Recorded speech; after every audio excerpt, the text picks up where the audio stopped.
Donc, il y a eu une petite interruption. Donc, je reprends. Les troubles du métabolisme glucidique, l'hyperglycémie modérée à jeun et l'intolérance au glucose sont donc des phases réversibles. Le diabète sucré est une phase irréversible. Une fois on est diabétique, on devient diabétique, on le reste. Professeur, il n'y a pas d'écran. Donc, je ne vais pas revenir sur la définition du diabète sucré, qui est une définition biologique par des glycémies veineuses. Vous avez donc le document. Le diagnostic positif du diabète sucré va être surtout biologique. Professeur.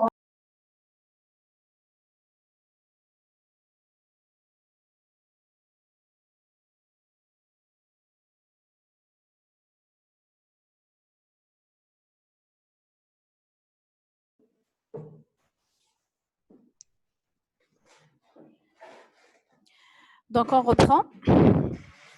Le diagnostic positif repose sur les signes cliniques de l'hyperglycémie chronique, le syndrome polyuropolydipsique, la polyphagie, l'amaigrissement qui peut être inconstante, contrastant avec la polyphagie, et l'asthénie. Et bien sûr, les chiffres glycémiques, glycémie veineuse à jeun supérieur à 1,26 g, postprandial supérieur ou égal à 2 g. Les circonstances de découverte vont être différentes selon le type du diabète sucré. Il faut savoir que on a deux mécanismes physiopathologiques, donc soit qu'il s'agit d'une carence absolue en insuline, soit qu'il s'agit d'une résistance à l'action de l'insuline. Le diabète type 1, c'est un diabète qui survient quand il n'y a plus d'insuline endogène sécrétée, suite à la destruction de 80% des cellules bêta, donc par carence absolue en insuline. Il faut savoir qu'il est plus faible en matière de fréquence et de prévalence que le diabète sucré type 2, donc il est moins fréquent. Il n'y a pas beaucoup d'hérédité. On a des systèmes HLA qui sont prédisposés à développer un diabète sucré de type 1, notamment le HLA-DR4, DR8. Généralement, ça survient avant l'âge de 30 ans parce que dans la plupart du temps, il s'agit d'une atteinte auto-immune. C'est une destruction auto-immune des cellules bêta de Langerhans qui va donc être suivie par une carence en insuline, d'où le diabète sucré. Ce qui fait que le diagnostic du diabète type 1 se fait généralement au moment de sa survenue. Quand on dit au moment, donc quelques jours à quelques semaines, voire un mois ou deux. Donc, dès qu'il n'y a plus 80% des cellules bêta sont atteintes, il n'y a plus de sécrétion d'insuline, l'hyperglycémie est là, elle est parlante et on va avoir des signes cliniques qui sont très parlants. Donc, le syndrome polyuropolydipsique est très important, l'amaigrissement est spectaculaire, l'asthénie est très importante, voire carrément une cétose inaugurale. D'accord? Et cette cétose, elle est souvent spontanée, c'est dû à la carence en insuline. Dans le diabète type 2, qui est plus fréquent, qui devient de plus en plus fréquent, ce problème de santé publique parce qu'il se voit de plus en plus chez les jeunes. D'ailleurs, le critère, le paramètre de l'âge avant 30 ans, c'est un type 1, après 40 ans, c'est un type 2, n'est plus d'actualité puisqu'on a de plus en plus d'obèses parmi les enfants et les adolescents et les sujets jeunes. Et donc, on a plus de diabète type 2 dû à la résistance à l'insuline parmi cette tranche d'âge. Vous gardez schématiquement qu'il s'agit donc d'un diabète qui est dû à la résistance à l'insuline qui se voit après un certain âge avec une installation.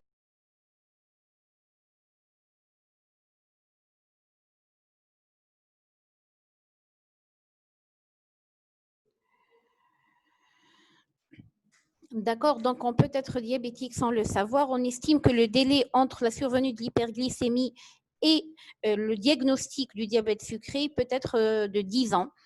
Et souvent, on va avoir des hyperglycémies modérées. Donc, l'organisme s'habitue à cette hyperglycémie, ce qui fait que les signes cliniques sont discrets.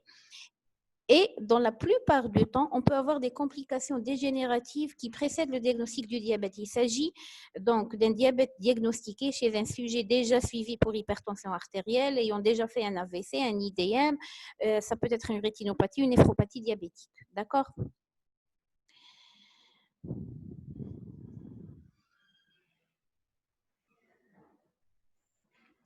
Donc, je vais m'en pencher donc, sur la physiopathologie. Donc, le type 1, on a dit que l'étape de prédiabète, quand il commence à avoir une destruction progressive des cellules bêta de Langerhans et que le diabète va survenir quand 80% des cellules bêta sont atteintes et c'est là que les signes cliniques surviennent puisqu'il y a une insulinocarence majeure pratiquement absolue. Donc, il va y avoir une hyperglycémie Cette hyperglycémie donc fait que il va y avoir une glucosurie. Glucosurie appelle d'eau polyurie. Polyurie, stimulation des centres de la soif, polydipsie, donc syndrome polyuropolydipsique. En parallèle, la glycémie, elle est élevée, donc le glucose s'accumule en milieu extracellulaire, alors qu'à l'intérieur de la cellule, puisqu'il n'y a pas d'insuline pour faire entrer le glucose,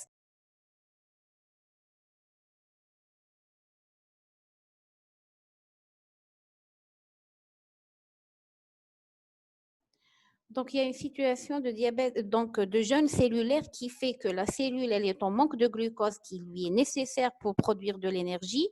Il va y avoir le départ d'un signal comme quoi il n'y a pas assez de glucose pour la cellule. Il va déclencher une polyphagie qui va encore aggraver l'hyperglycémie puisqu'on mange en plus.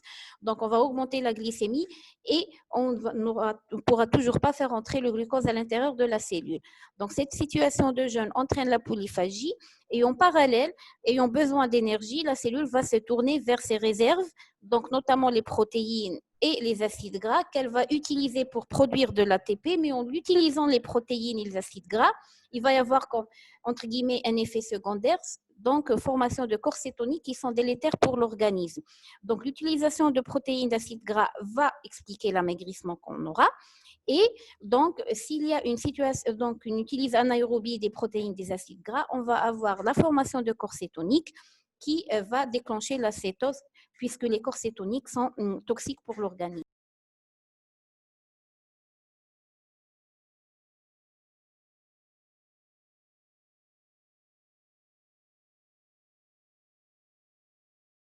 Je vous conseille de m'écrire vos questions au fur et à mesure vu les coupures donc, de la connexion. D'accord? Plusieurs mécanismes ont été incriminés dans la survenue du diabète sucré de type 1, notamment donc les atteintes virales donc par le cytomégalovirus, le coxavirus, l'alimentation, l'allergie aux protéines de lait de vache, le déficit en vitamine D, le stress pourrait déclencher donc ce qu'on appelle une inflammation chronique des îlots de Langerhans, une insulite, ou bien sûr la pathologie auto-immune donc dirigée contre par susceptibilité génétique.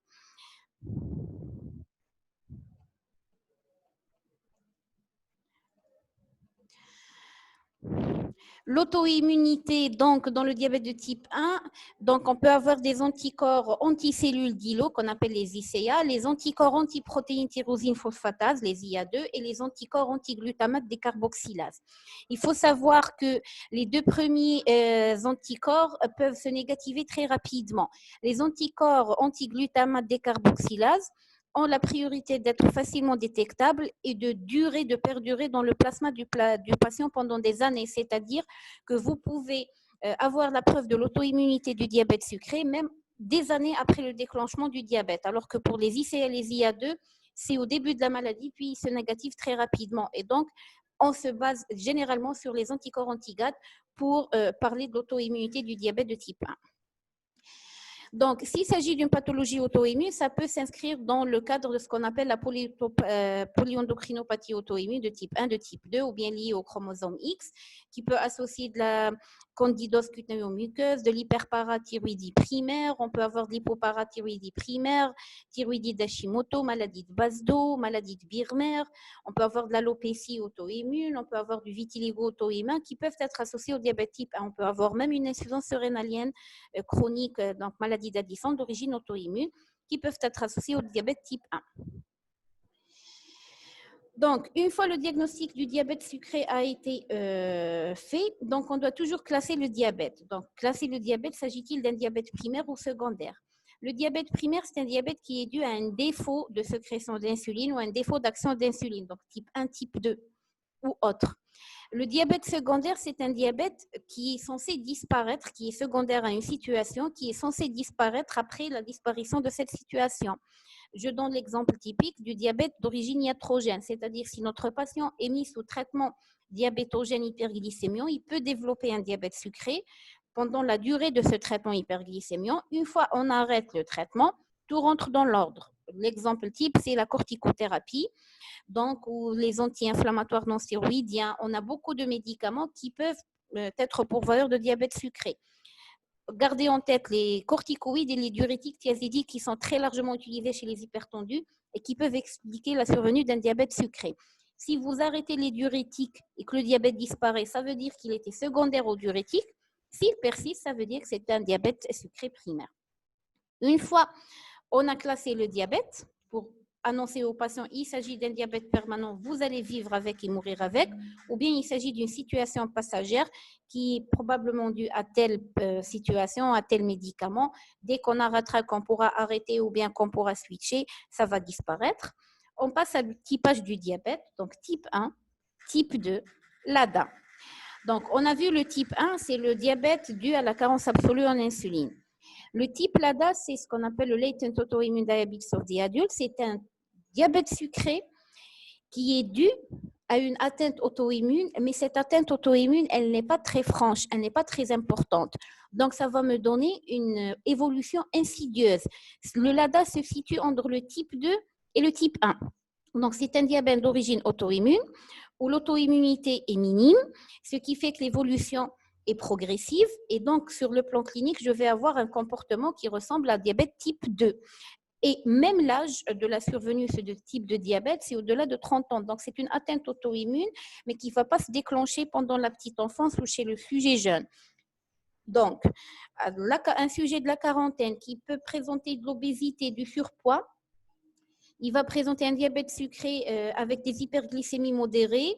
C'est probablement un type LADA et le diagnostic va être confirmé par l'auto-immunité positive, notamment le dosage des anticorps anti-GAT. D'accord ?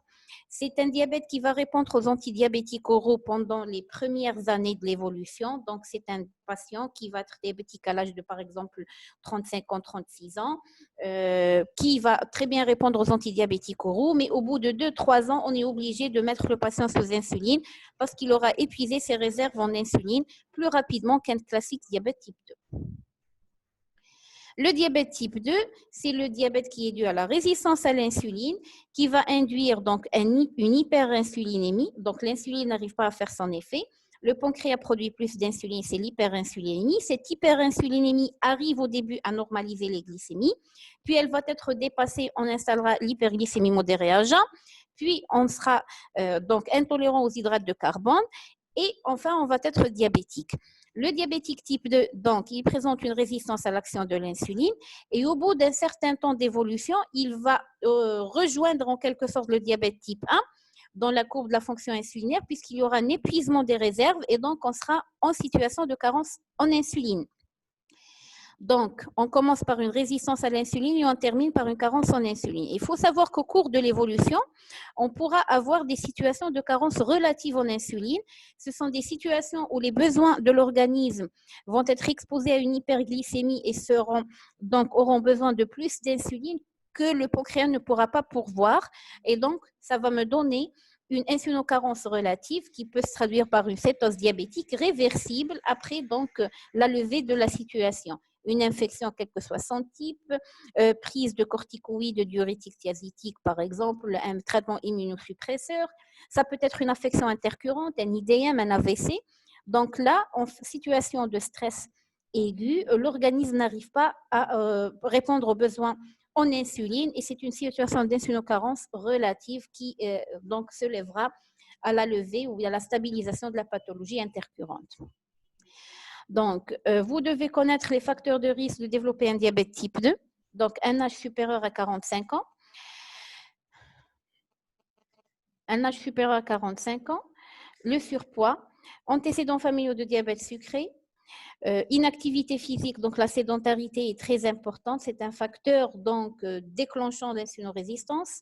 La race et l'ethnie, donc il y a certaines ethnies qui sont plus exposées à développer un diabète sucré.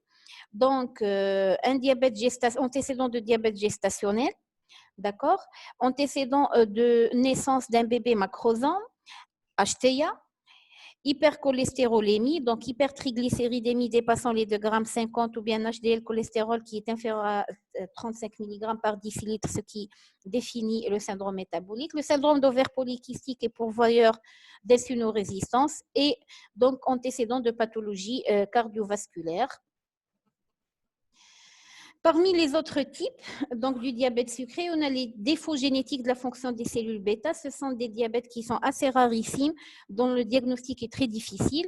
On va s'étaler un petit peu sur les MODY. Le MODY, donc, c'est la Maturity Onset Diabetes of the Young.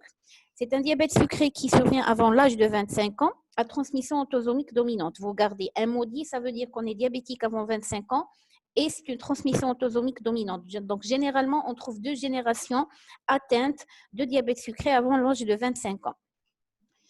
Il faut savoir que ça peut concerner plusieurs gènes, le gène de la glucokinase, les facteurs de transcription nucléaire du pancréas endocrine. Donc, on aura plusieurs types de MODY. Les plus fréquents, les plus connus, c'est les MODY type 2, les MODY type 3, les MODY 5, les MODY 4 et le 1. Le MODY type 2 se comporte comme un type 2. D'accord, avant l'âge de 25 ans, répondant aux antidiabétiques oraux, puis il y aura une situation d'insulinocarence. Le MODY type 3, il se comporte comme un diabète de type 1, donc avec une cétose inaugurale. Il est précédé par une glucosurie sans hyperglycémie. Donc, si on tombe sur une glucosurie chez un patient sans qu'il ne soit diabétique, ça peut être donc un précurseur de MODY type 3. On a le MODY type 5, par exemple, ça nous donne un diabète sucré néonatal qui va être associé à une polykystose rénale, malformation en fer à cheval du rein et donc d'autres anomalies. Le diabète sucré par cytopathie mitochondriale, il est à transmission maternelle. Donc, vous retiendrez le syndrome de Meade qui associe le diabète sucré, les signes neurosensoriels et des signes neuromusculaires. Et je vous demande surtout de retenir le syndrome de Wolfram. Donc, c'est une affection neurodégénérative de transmission autosomique récessive qui peut associer un diabète insipide, un diabète sucré, une atrophie optique, surdité, des signes neurologiques type syndrome cérébelleux, vaisseau neuronogène, retard mental, nystagmus, épilepsie et plus ou moins une dépression, une psychose. Les défauts génétiques de l'action de l'insuline vont nous donner des formes pédiatriques, donc chez le nouveau-né et l'enfant, avec mutation du récepteur de l'insuline et un syndrome de résistance majeure à l'insuline. Les diabètes dus à une pancréatopathie, ce sont des diabètes secondaires à une atteinte du pancréas. Donc, toute pancréatite aiguë ou chronique, fibrocalculeuse ou pas, peut se compliquer d'un diabète sucré puisqu'il peut y avoir une atteinte des cellules bêta. Une pancréatectomie, donc si on opère le patient du pancréas, on enlève donc une importante masse pancréatique. Une importante masse pancréatique, ça peut nous donner ça peut nous donner un diabète sucré. Les cancers du pancréas donc, peuvent se compliquer d'un diabète sucré. La mucoviscidose, toutes les maladies donc, de surcharge, mucoviscidose, hémochromatose, donc peuvent se compliquer d'un diabète sucré par atteinte des cellules bêta. Et puis, on a les endocrinopathies qui peuvent être diabétogènes, l'acromégalie par augmentation de la GH qui est donc hyperglycémiante, le syndrome de Cushing donc par augmentation du taux de cortisol qui est hyperglycémiant, le glucagonome, c'est une tumeur pancréatique à partir des cellules alpha du pancréas, donc sécrétant du glucagon, le phéochromocytome, l'hyperthyroïdie, le somatostatinome et l'hyperaldostéronisme peuvent être donc pourvoyeurs de diabète sucré. Et puis, parmi les médicaments qui peuvent induire un diabète, on a surtout les glucocorticoïdes dont l'utilisation est très, très large, les diurétiques thiazédiques chez les hypertendus, le diazoxide, les agonistes bêta-adrénergiques, l'interféron alpha peuvent aussi donner donc un diabète sucré. Les infections donc virales au cytomégalovirus, coxsackie-virus et la rubéole congénitale ont été incriminées dans la survenue de l'insulite et donc dans la survenue du diabète de type 1. Il faut savoir qu'il y a certains syndromes génétiques qui peuvent être associés au diabète sucré. Donc, on a le Klinefelter, le Turner, Lawrence-Biedelmoon, le syndrome de Down, le Prader-Willi. Ce sont des anomalies génétiques qui vont associer plusieurs pathologies, notamment le diabète sucré qui peut être donc syndromique. Je termine par le diabète gestationnel pour rappeler qu'il s'agit d'un diabète découvert pour la première fois au cours de la grossesse.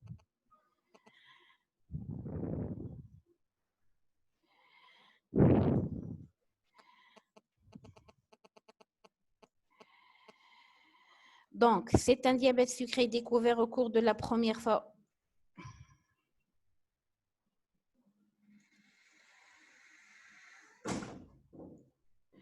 Donc, Le diabète gestationnel est un diabète découvert pour la première fois au cours de la grossesse, quel que soit le terme de la grossesse, c'est-à-dire quel que soit le moment du diagnostic pendant la grossesse et quel que soit le devenir de ce diabète après l'accouchement.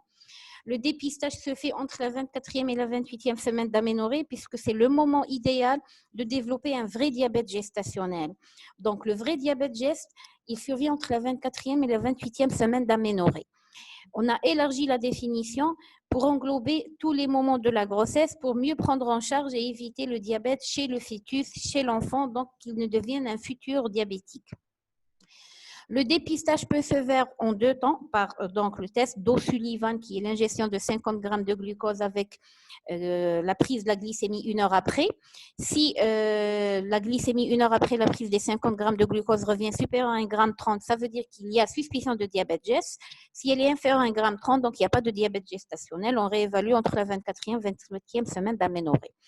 Et la deuxième méthode de dépistage en un seul temps, c'est la GPO. Et donc, c'est ce qui est suivi par la majorité des praticiens puisqu'elle est plus économique donc, et moins contraignante pour la patiente. Donc, puisque en faisant les tests d'O'Sullivan, je suis obligée, quand la glycémie est supérieure à 1,30 g, à passer à la GPO. Pourquoi ne pas faire d'emblée une HGPO qui peut être faite chez la patiente à n'importe quel moment de la grossesse. Donc, cette HGPO, l'hyperglycémie provoquée par voie orale, 75 grammes de glucose, avec prise de la glycémie à jeun 1 heure après et 2 heures après la prise de glucose. Si une seule glycémie parmi les 3 prises revient pathologique, il s'agit d'un diabète gestationnel qui doit être pris en charge soit par mesure hygiéno-diététique, soit par insulinothérapie. Donc, vous retiendrez que le diabète gestationnel sera défini s'il y a une glycémie à jeun supérieure ou égale à 0,90 g par litre et ou une glycémie la première heure, 1 heure après la prise de glucose est supérieure ou égale à 1,80 g et ou une glycémie 2 heures après la prise de glucose est supérieure ou égale à 1,53 g par litre. Donc 0,92, 1,80 g, 1,53 g à jeun, 1 heure, 2 heures après la GPO. S'il y a un chiffre élevé, c'est un diabète gestationnel.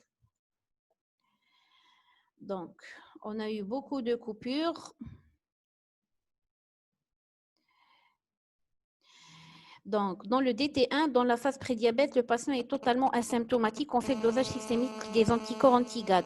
Oui, c'est-à-dire dans le prédiabète type 1, le patient est asymptomatique. Pour doser les anticorps anti-GAD, on doit d'abord mettre en évidence une hyperglycémie. C'est-à-dire vous pouvez tomber sur une situation d'hyperglycémie modérée à jeun ou d'intolérance au glucose sans signe clinique. Et là, devant donc des facteurs, vous avez vu le tableau en faveur d'un type 1, vous pouvez doser les anticorps anti-GAD. Si vous les trouvez positifs, vous savez que votre patient sera diabétique et donc vous le suivrez de façon plus assidue et plus proche. Mais généralement, ce n'est pas évident. Hein. À l'âge de 20 ans, on ne va pas s'amuser, c'est-à-dire on ne va pas s'inquiéter à faire un bilan systématique pour voir si on est diabétique ou pas.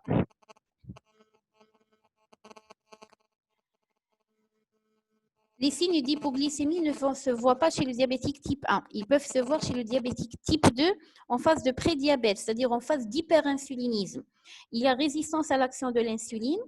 Donc, le pancréas sécrète plus d'insuline pour essayer de normaliser la glycémie. Et donc, on peut, en sécrétant plus d'insuline, on peut faire tomber le patient en hypoglycémie. Donc, le patient peut faire ce qu'on appelle des hypoglycémies fonctionnelles. Et à la GPO, le patient va faire une hypoglycémie qui va être suivie d'une glycémie supérieure à 2 grammes. Donc, on va savoir qu'il s'agit d'un diabète sucré, que les hypoglycémies entraient dans le cadre d'un prédiabète. Donc, en phase d'hyperinsulinisme, on a des tendances à l'hypoglycémie puisqu'en sécrétant plus d'insuline pour normaliser la glycémie, on peut être trop efficace et avoir une hypoglycémie. Mais avec le temps, ce mécanisme va être dépassé, on aura des hyperglycémies.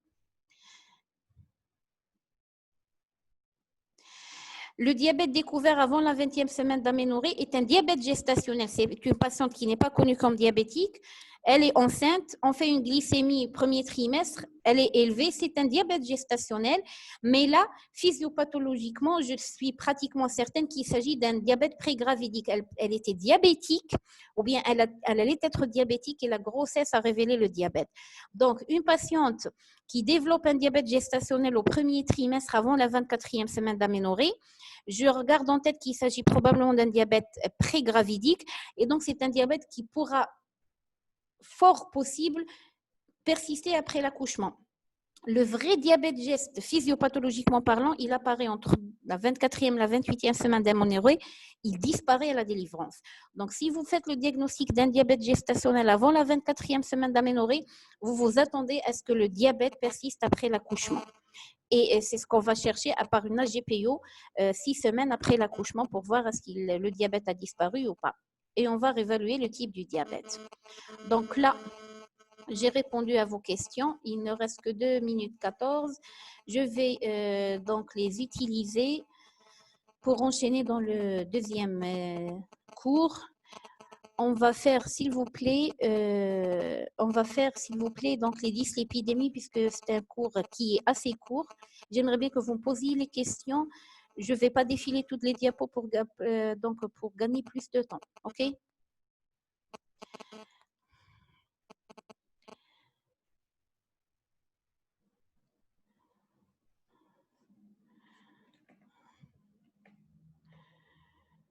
Il ne reste plus de temps. Donc, consultez le cours des dyslipidémies pour qu'on enchaîne avec la surrénale tout à l'heure.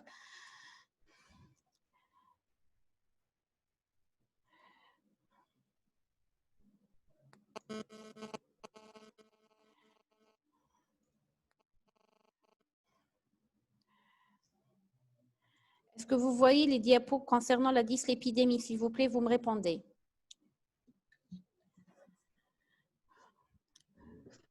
Non, on ne les voit pas. Vous visualisez les diapos concernant la dyslipidémie? Oui, maintenant on les voit. Actuellement, maintenant, est-ce que vous êtes en train de visualiser? Très bien. Oui. Donc, je ne vais pas m'attarder puisqu'il ne reste plus de temps. Donc, je ne vais pas m'attarder sur la physiologie, les types de lipides. Juste, je rappelle que les molécules lipidiques vont avoir un noyau, donc les apoprotéines ont une structure similaire, un noyau central composé de cholestérol estérifié et de triglycérides parce qu'ils sont hydrophobes, et une couronne périphérique qui va correspondre à un assemblage d'apolipoprotéines, des récepteurs, donc ils vont être reconnus par les récepteurs spécifiques au niveau des cellules cibles, de phospholipides et de cholestérol libre qui sont hydrophiles. D'accord? Donc,